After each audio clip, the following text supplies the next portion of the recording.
Now you prepare to jump from the bus, like the Marines, quickly.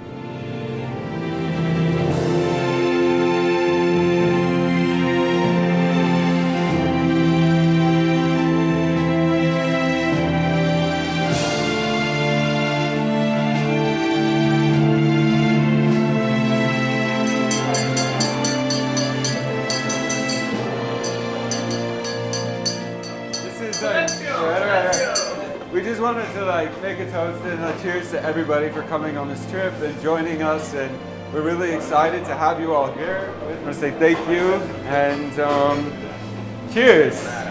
Cheers. Cheers. Cheers. Salute. Peace in the world. So you know that feeling you get right before something big happens? The adrenaline starts to pick up and the nerves kick in, and you can feel that this is a moment that's going to stay with you forever. That's how I was feeling at the welcome dinner the first night. We walk in the room to meet everyone for the first time. People are traveling from all across the US and Europe, South Africa, and Australia. I'm standing there. I feel this incredible sense of excitement, and I realize this is a core memory in the making. We actually have a whole walking tour of the city right now, but I'm definitely excited for the climax at the Colosseum. As I was walking through the Colosseum, I was trying to imagine the thousands of spectators. Like, the Colosseum may be ancient, but in many ways, it's a mirror to who we are today and how we live, how we watch, how we still seek the thrill of the crowd. And it was easy to draw connections to the present. It's our hunger for entertainment, the way that the spectacle is just woven into our daily lives. And the Colosseum was, in many ways, a show, a place where life and death collided for the public's amusement. In a way, it was the real-life Hunger Games. And our arenas now may be digital, and our stadiums are filled with athletes rather than gladiators, but the drive to entertain or to captivate and sometimes exploit, it's all still very alive in our society.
Oh, 3 coins divorce.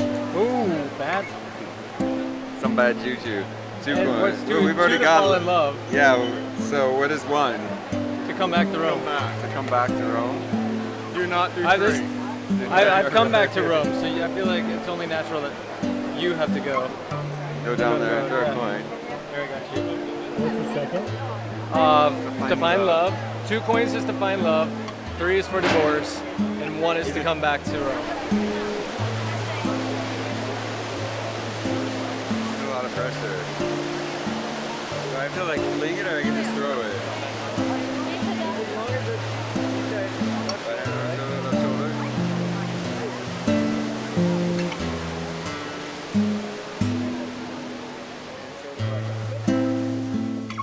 Walking around Rome, I began to feel removed from everything familiar, almost like a peaceful loneliness, when my phone rang and it was the kids calling to say hi. And as we were standing there talking to the kids, I realized that the space I was feeling was a space for reflection. Say good morning. What's up, Monkey Doodle? In that space, I was allowing myself to grow and absorb this new experience. And after hearing their voices, I found it really easy to slip right back in to being swept away by Rome.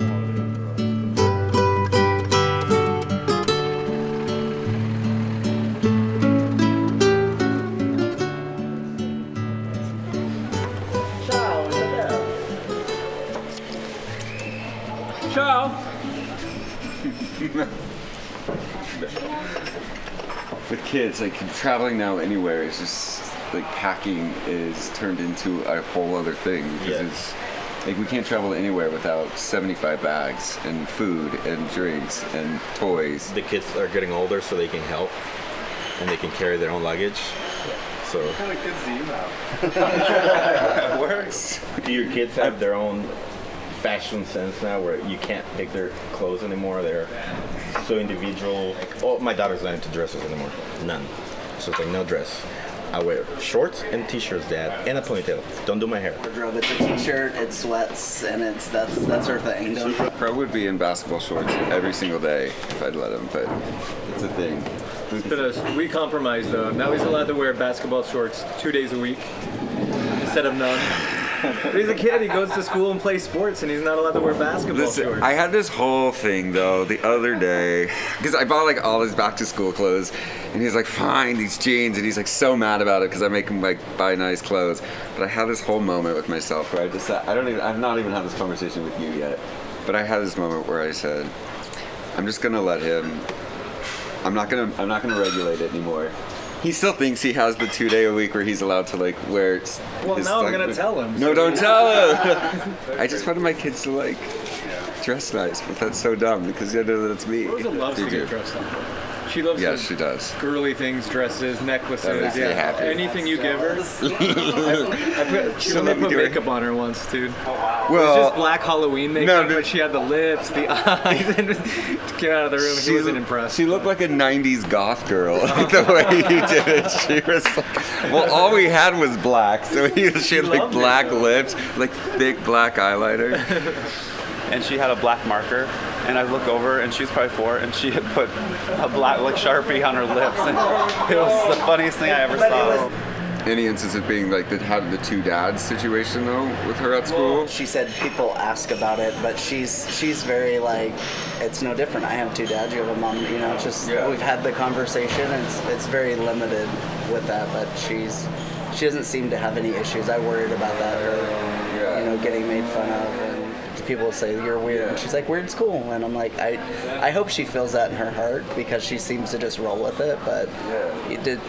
When I've asked about that, she said no, people know, and they don't really say much anything. So I don't know if it's a different time or so, but there hasn't been much for our kids either. Well, there's recently the one time in class where in Crow's class, somebody said was it something about gay? Like, who thinks gay is gross or something? And a few of the kids who hates gays? Who hates gays? So, like, in our community, they're not exposed to it, so it's not really the kids' fault, I feel like. Right. You know, they only know what they're taught. Right, they're just repeating what they've heard. Crow's a good way for them to, maybe think, oh, maybe this kid's cool, he's got 2 dads, maybe it's not so bad, maybe it's not bad to be gay, I don't know. I think it is though, like, 'cause we are very, like, we like go to all the class parties and field trips and stuff like that, and it tends to be like, I don't know, when we're in the classroom, the kids like jump up and get excited to the point where the teacher is just like, I feel like we're disruptive anytime we come in because all the kids are like, dads, and like get up and get excited. So I don't know, I think just seeing it has like been helpful for a lot of the kids to be like, oh wait, I don't know, they think it's like fun that they have 2 dads. My kids have had issues where like people say something about gay or something like that. And my daughter's, she's pretty vocal, and she's like, I have a gay dad. I don't have a problem with that. I'm adopted, because a lot of people talk and a lot of people ask her questions, and I never hide it from them. You know, it's something that I'm being open with them. But Told your kids you're gay? Yeah. She doesn't know. How old were they when they came? 1 and 2. 1 and 2. They were baby. Yes. So when it's like, because that's obviously too young to like tell them you're gay. So like, how did that conversation go? And like, at what age were they when you? I think had that it's been in conversation? the last 2 years. My son asked me, Dad, why are you not married? Are you gonna have a wife? And I said, I'm gay. He didn't quite understand the meaning of gay, so I kind of explained it to him. And then he went into the dictionary and he's like, well, that's not what it says here.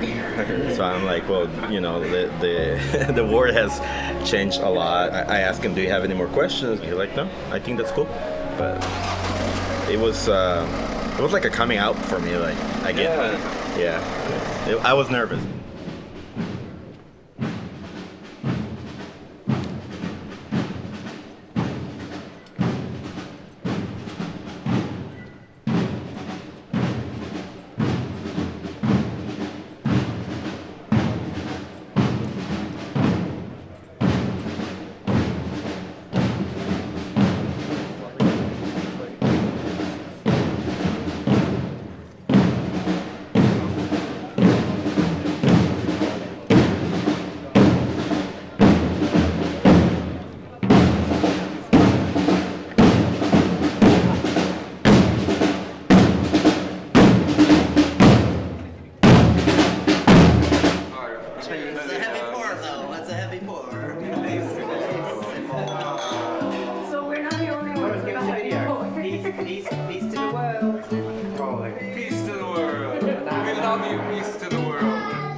Some jumping shots here? Yeah, but they have to be stills. Yeah.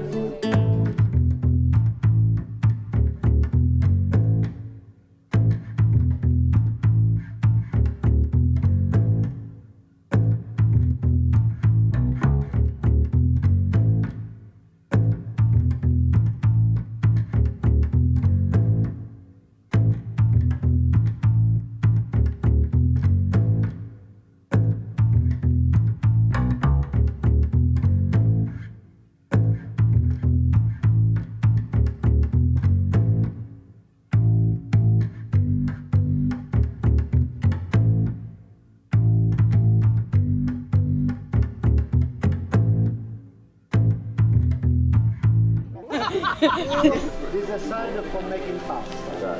Okay? Let's go on our tour first. Yeah. Tour first, and then Yeah, because pasta. then we'll be hungrier later, right? Okay. Let's do it. Let's do it. Today we're wine tasting in Principe Corsini. Corsini, but we took a tour of this. They produce not only wine here, but they produce olive oil as well. Yes. I think I was gonna say that the olive oil was my favorite, but clearly I've taken a liking to the wine as well. Your wine and somebody else's wine too. Listen, we had somebody who couldn't make it with us today, and because he was just feeling a little like he needed a little extra rest. So that wine could not go to waste, especially after we just spent hours learning about all the complexities that go in the time, that go in the labor, that go into making of the wine. We could not just let it sit there. I love the wine, but the pasta making, I feel like I walked away with enriching my knowledge of how to make pasta. See. I think the kitchen was like my favorite view because it was one of the most magical kitchens I've ever been in. That being said, it is very Downton Abbey in the kitchen. Yes. I've made pasta by hand a few times in my life. So I think like learning the experience of like how to make the wine and also the olive oil, I think was one of the most eye-opening experience, like eye-opening parts of the day for me, or I don't know, enriching or educational, or I really enjoyed that. All very good words. So this is the historic kitchen. This is where we're going to have our little cooking class demonstration today. Everything in here is original, with the exception of this gas range. Everything in here is how they found it when they moved it.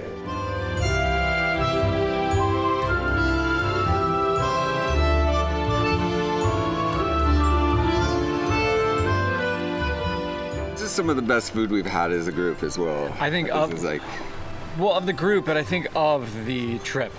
it was excellent. It's definitely the best wine, best cheese, best olive oil. Cheese. Cheese, the ricotta, and the, what is it called? Mascarpone? No. No, I want to say rigatoni, but it's not rigatoni. It's the pasta that we made. It was a tagliatelle. No, the stamp. You stamp it. Ravioli! Ravioli! But today has definitely been a magical day as far as like the setting and the ambience and like the tour and also sorry. No, sorry, I cut you off. I was just gonna say, and also in that like we're a few days into the trip, so like you feel like you've got to know so many of the people that we're traveling with, and so people have gotten to go out at night and get to know each other. And you start to feel really comfortable. That's going to be a problem, right? It's attractive. Yeah.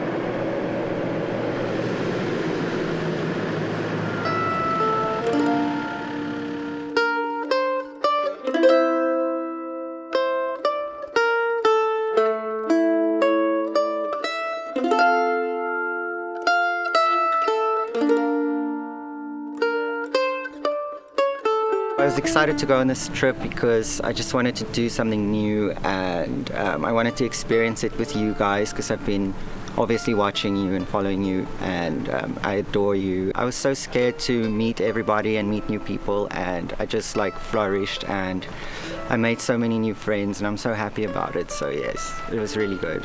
My favorite part is just literally making new friends, because that's the part you're going to remember afterwards, and you're still going to be friends with those people. I usually travel with people that are close to me so that I'm comfortable, and I stepped out of this comfort zone, and it's just been really great.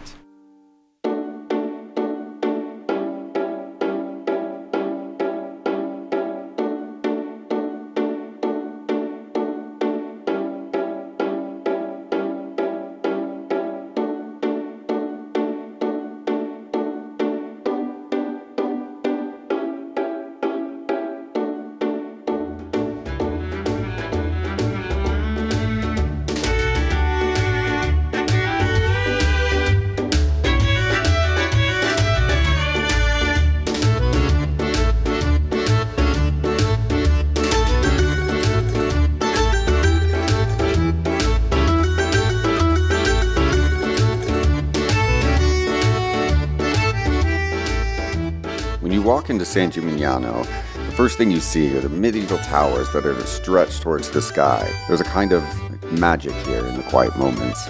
It's sipping wine in the piazza and watching the world slow down. It's in the laughter of the locals and in the stories and the history that are in every brick.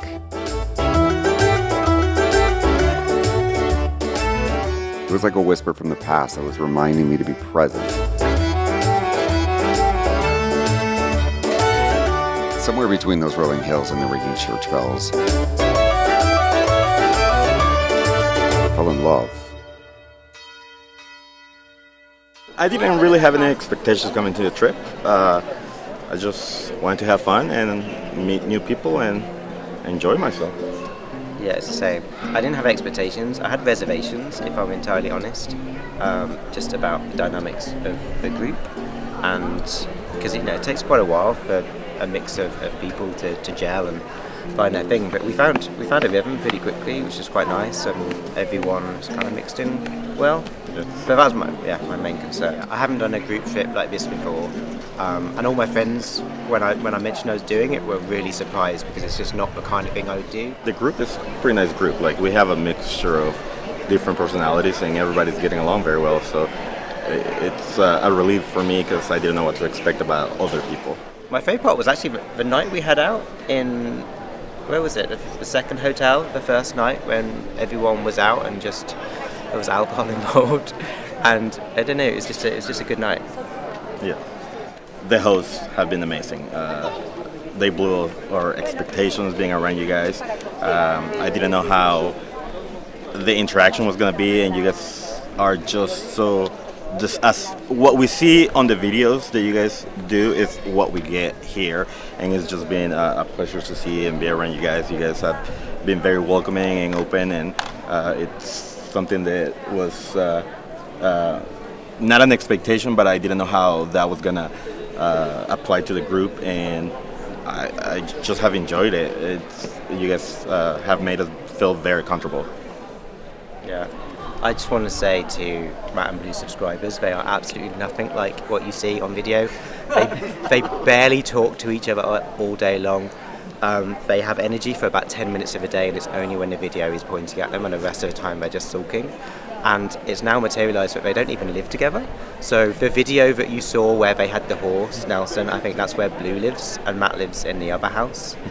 Yeah, they split their time just when they're recording. And like Crow isn't even their son, so when they first got him, you saw like the Christmas video.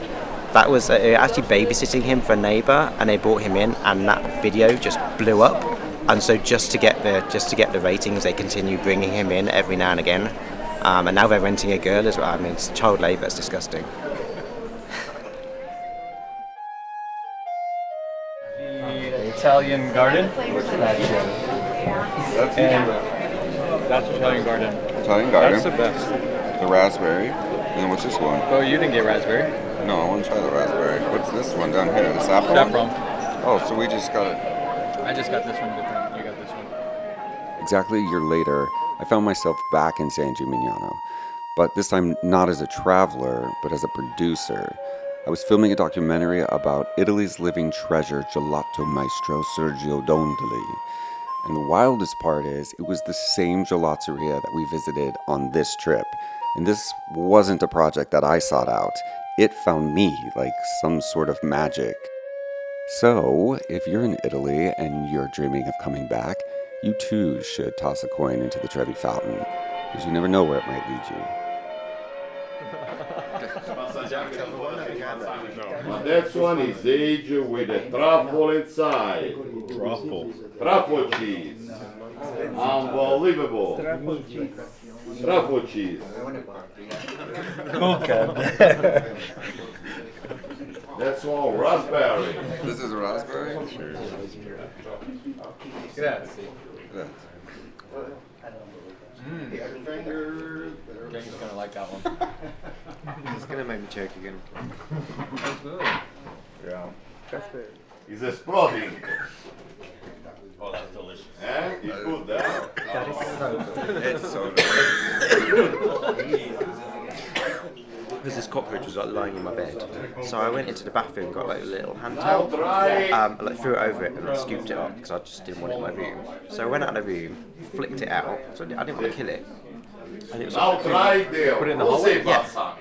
So you flick it out to the hallway. So I flick it out to the hallway. It's upside down, it's going on the floor, so I was like, fine, it's not in my room, okay. And then the door shuts behind me. And then, like, it was just me, like a hand towel that size, and like skinky pants in the hallway, and I went, so I had to go down to reception. I was like creeping up. Went up to reception. And of course, from the waist up, you couldn't see that I had like underwear on at all. So I'm like hitting the bell, and the guy comes out. Like, he took forever to program my card. Was I was In the old cheese, also in the red meat, and the strawberry fruit. Strawberry. Okay, start. Prego. Prego. Opla. Spinach.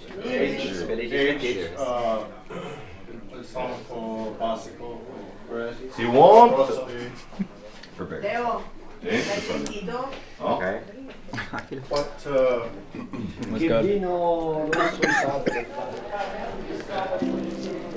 Pecorino. Too many heights. Too many heights. My biggest expectation was meeting new friends and you know, great people from all over the world, and I think that's pretty much been met. I think everybody's personalities have been amazing. You know, everybody has their own funny moments, and of course, I've laughed the whole time. It's hard to pick just one, really. It's been great. I was fine up until the actual trip, but then once I got here, it got much better. The nerves went away. Well, the things I felt nervous about were just meeting different people. I mean, I've been in that situation before, but I think this was a different level. So I was nervous, super nervous initially, but once I got to meet everybody and talk and laugh a lot, then the nerves went away. My favorite parts are just being with everybody, laughing uncontrollably sometimes. But yeah, it's been like such a good time. Like all the laughing, I didn't expect that at all. So it came naturally too. After knowing Matt and Blue just like online, how did it compare when to meeting them in person and hanging out? It was a lot easier than I thought. I mean, that's one of the ways the nerves kind of went away. Matt and Blue, you guys were very approachable and, you know, interested and asked questions and things like that. The first night we were hanging out in the lounge and you guys came around, asked questions, and were open. So that made it a lot more fun and calmed the nerves too. So. That's terrible. We were, I guess, a little nervous to meet everybody. I feel like everybody was a little bit nervous, right? But it has turned out to be an incredible experience.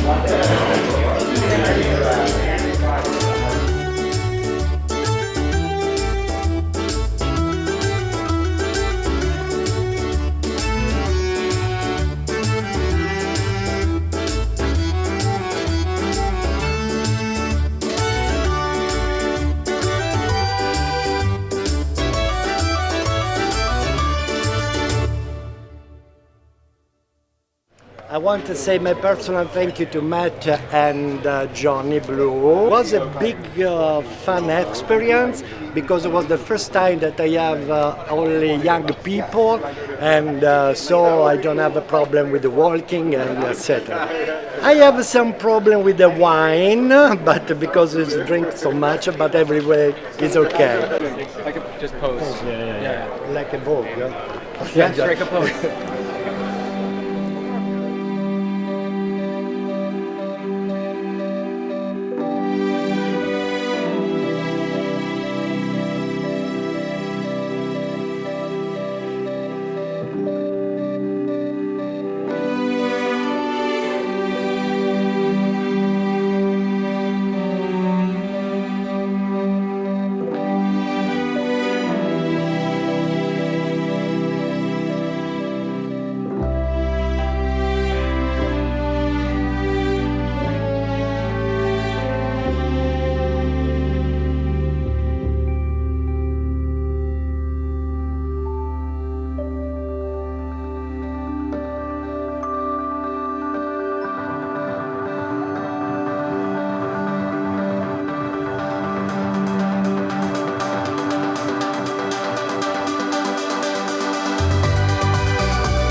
you.